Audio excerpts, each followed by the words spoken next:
Ну, конечно. Я ее видел. Кстати, презентация была в Симферополе. Я с внуками был. Очень хорошая сказка, конечно. Наверное, очень бы хотел. Поскольку здесь, в Бахчисарае, она и снималась, но многие ее сцены, наверное, было бы интересно, чтобы она здесь, ее здесь показывали. Но это будет не только мне интересно, наверное, и многим жителям, которые живут в Бахчисарае. Поскольку я заметил, многим просто лень иногда выезжать в Симферополь или нет возможности. А так, я думаю, было бы востребовано и интересно. Хотели бы. Но очень наслышан об этой сказке. Ездили в Севастополь, смотрели. А здесь хотели бы видеть. Мен, конечно, біздің билетіміз, өзіміздің билетімізді бақмақ керекміз. Біздер өз қырым татарымыз. Да, хотела бы детей сводить, да. Ну да, вообще-то у нас не было. Я уже знаю, и в Севастополе даже было.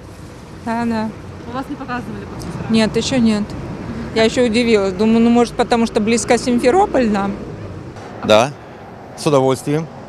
А где, когда?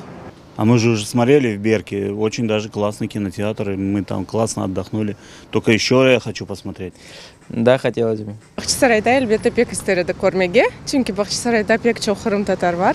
Бізді әр заман имканларымыз olмай. Бір бала бірінші смена оқу, екінші смена, яғни Ахмеджитке яда Ахярға бармаға чоқ имкан olмай. Бахчисарайда olsaydı pek sevinir edik.